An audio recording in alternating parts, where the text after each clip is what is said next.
Today we're going to be doing a cardiac arrest management scenario. So coming into the scenario, I'm making sure there are no dangers to myself, my partner, my patient, or a member of the public. I'm also making sure I have the correct PPE on. So I have my safety glasses on and I have my gloves on. Coming in, I'm making sure I have all the correct equipment with me. So I have my kits over to my right and I'm making sure that my patient who is here, I have 360-degree access to the patient.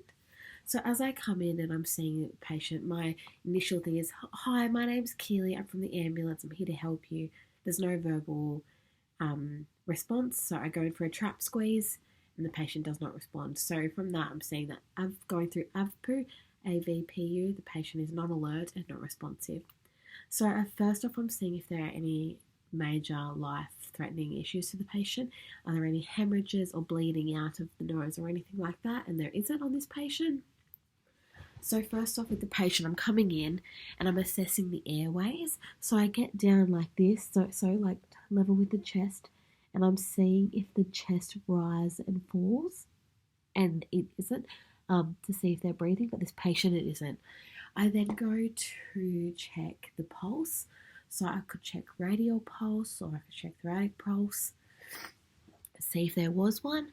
After that, I would go into resuscitation. So I would confirm cardiac arrest with my partner. So there's suspected cardiac arrest.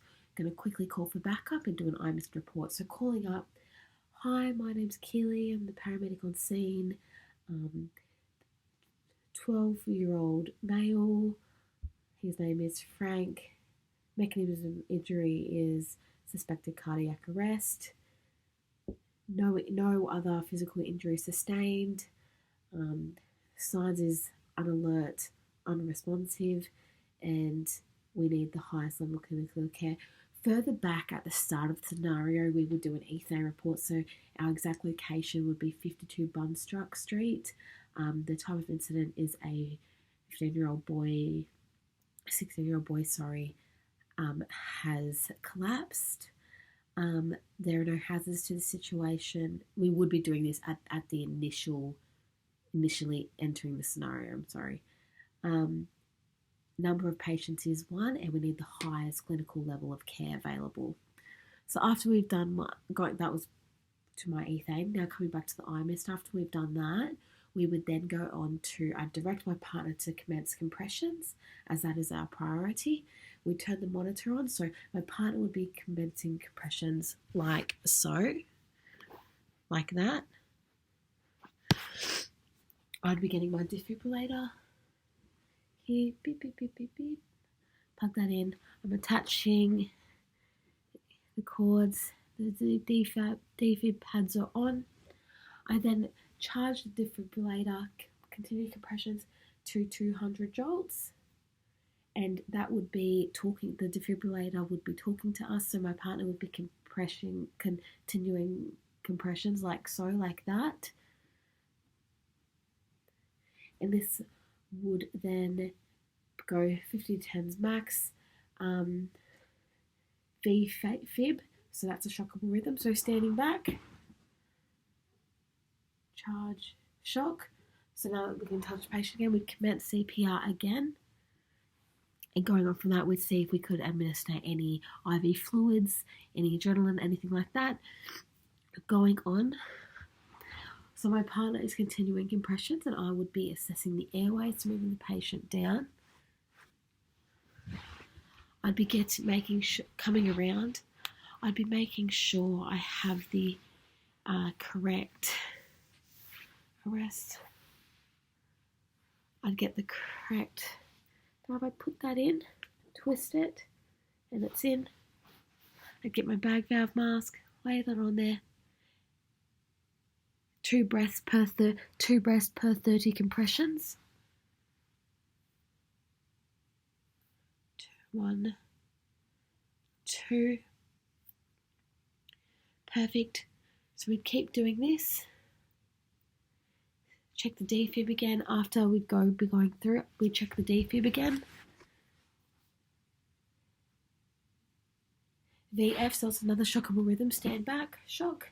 Then we would swap, and my partner would do the breaths and I would do the compressions, like so.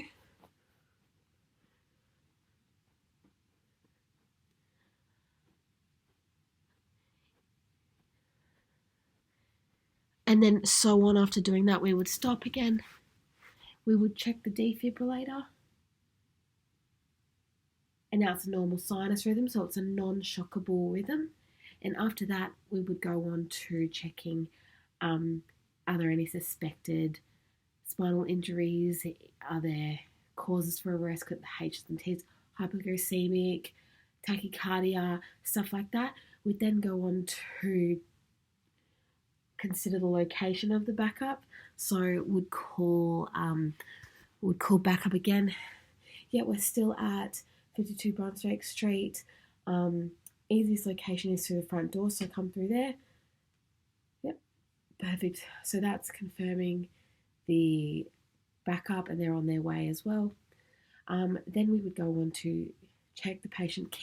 We would administer 6 breaths.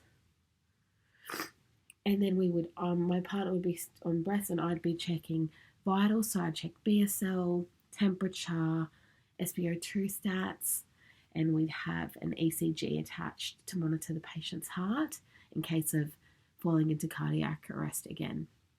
After that, we would do a rapid reassessment of the ABC. My partner would keep doing the airway, maintaining that airway, and then we